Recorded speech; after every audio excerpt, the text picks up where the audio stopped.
قرآن مقدس کا 11واں سپارہ دو حصوں پر مشتمل ہے۔ سب سے پہلے سورہ توبہ کا بقیہ حصہ، اس میں اللہ تعالیٰ نے 3 باتیں ارشاد فرمائی ہیں۔ سب سے پہلے منافقین کی مذمت ارشاد فرمائی۔ اللہ تعالیٰ نے غزوہ تبوک میں شریک نہ ہونے کے بارے میں منافقین کے جھوٹے اعذار اس کی اپنے نبی کو خود خبر دی، اور منافقین نے مسلمانوں کو تنگ کرنے کے لیے جو مسجد بنائی، اللہ نے اسے مسجد ضرار ارشاد فرمایا، اور ایسے اختلاف والی مسجد میں اللہ تعالیٰ نے اپنے نبی کو کھڑا ہونے سے بھی منع فرما دیا۔ اور پھر اللہ تعالیٰ نے نبی کریم صلی اللہ تعالیٰ علیہ وسلم کو منع کیا، تو نبی کریم صلی اللہ تعالیٰ علیہ وسلم کے حکم سے اس مسجد کو جلا دیا گیا۔ اللہ تعالیٰ نے اس مسجد کی داستان قرآن مقدس کے اس سپارے میں ارشاد فرمائی۔ اس کے بعد ایمان والوں کی 9 صفات ارشاد فرمائی۔ ایمان والے وہ ہیں جنہوں نے اپنے آپ کو اللہ تعالیٰ کے احکامات کے سامنے جنت کے بدلے میں بیچ دیا ہے۔ وہ اپنی جان کے مالک نہیں ہیں، وہ توبہ کرنے والے ہیں، وہ عبادت کرنے والے ہیں، اللہ کی حمد کرنے والے ہیں، روزے رکھنے والے ہیں، رکوع کرنے والے ہیں، سجدہ کرنے والے ہیں، نیک کاموں کا حکم کرنے والے ہیں، بری باتوں سے منع کرنے والے ہیں، اور اللہ کی حدود کی حفاظت کرنے والے ہیں۔ اس کے بعد غزوہ تبوک میں شرکت نہ کرنے والے 3 مخلص صحابہ کرام کی توبہ کو بیان فرمایا، جن میں حضرت کعب بن مالک رضی اللہ تعالی عنہ، جن میں حضرت بلال بن امیہ رضی اللہ تعالی عنہ، جن میں حضرت مرارہ بن ربیع رضی اللہ تعالی عنہ۔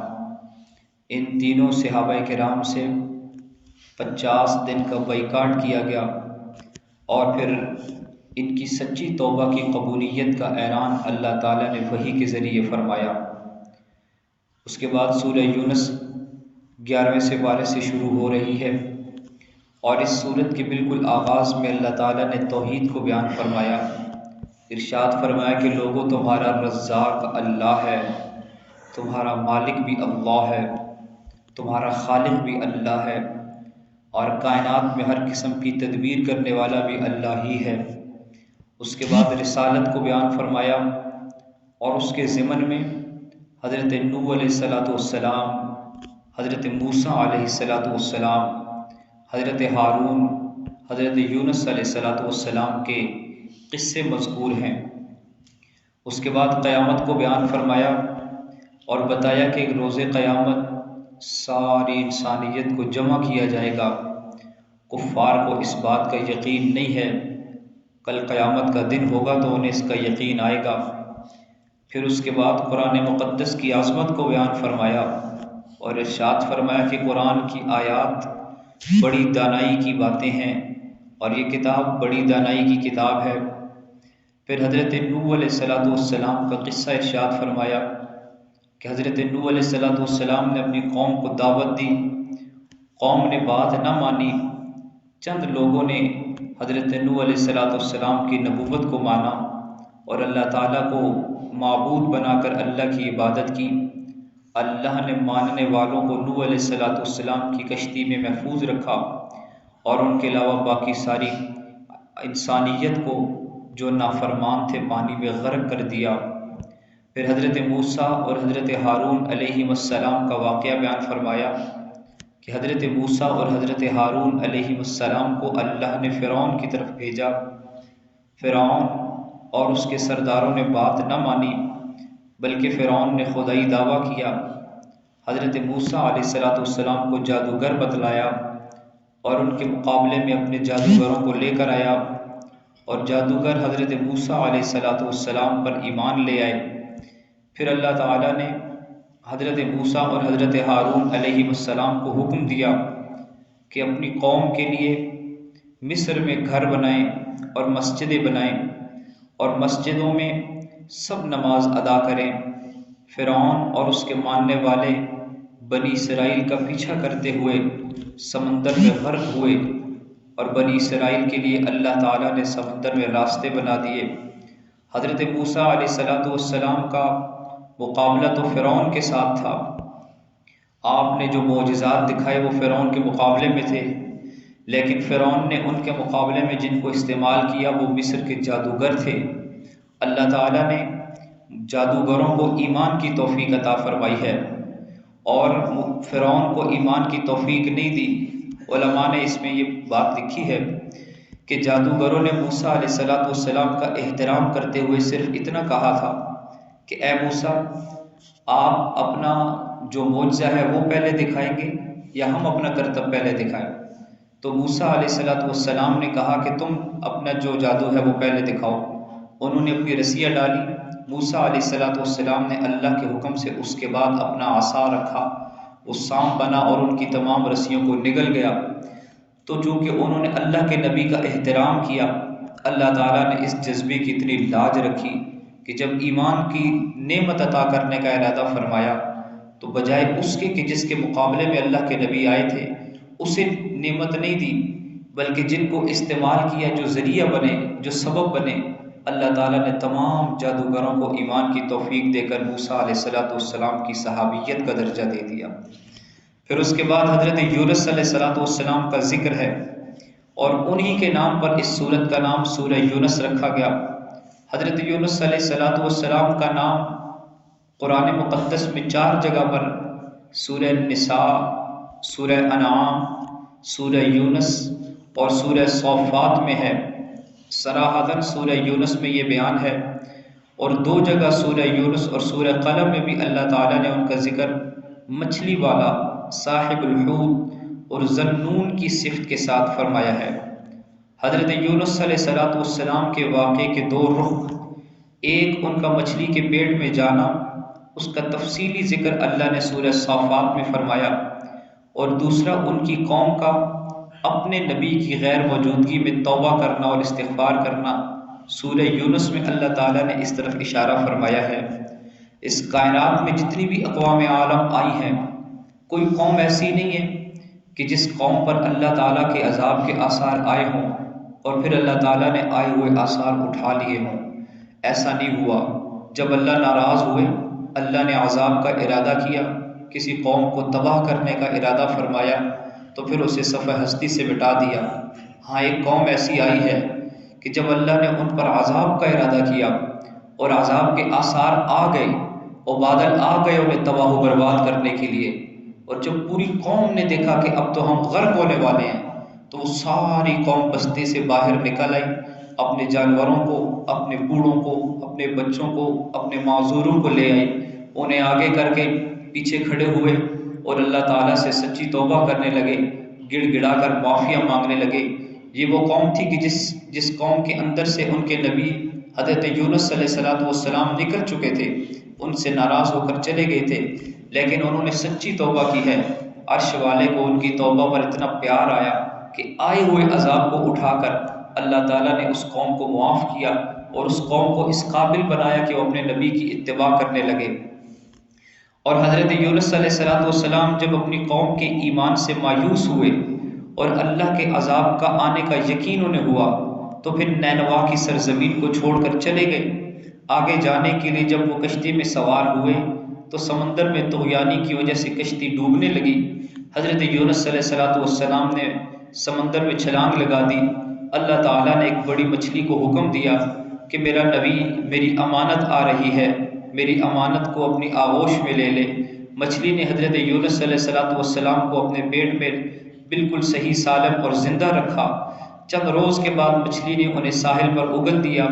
ادھر یہ ہوا کہ ان کی قوم کے مرد اور عورتیں، بچے اور بوڑھے سب صحرا میں نکلے اور انہوں نے آہوزاری کی، انہوں نے توبہ اور استغفار کی اور سچے دل سے اللہ تعالیٰ سے استغفار کرنے لگے، ایمان قبول کیا، جس کی وجہ سے اللہ تعالیٰ نے آیا ہوا عذاب ان پر ٹال دیا اور اللہ نے اس ساری قوم کو ہدایت کی دولت عطا فرمائی ہے۔ اس کے بعد 12واں سپارہ شروع ہو رہا ہے، اور 12واں سپارہ سورہ ہود اور سورہ یوسف پر مشتمل ہے۔ سورہ ہود میں اللہ تعالیٰ نے 4 باتیں ارشاد فرمائی ہیں۔ سورہ ہود کا آغاز اللہ تعالیٰ نے اپنے قرآن کی عظمت سے کیا ہے، اور قرآن مقدس ایک ایسی کتاب ہے کہ جس کا دعویٰ اللہ تعالیٰ نے سورہ ہود میں ارشاد فرمایا۔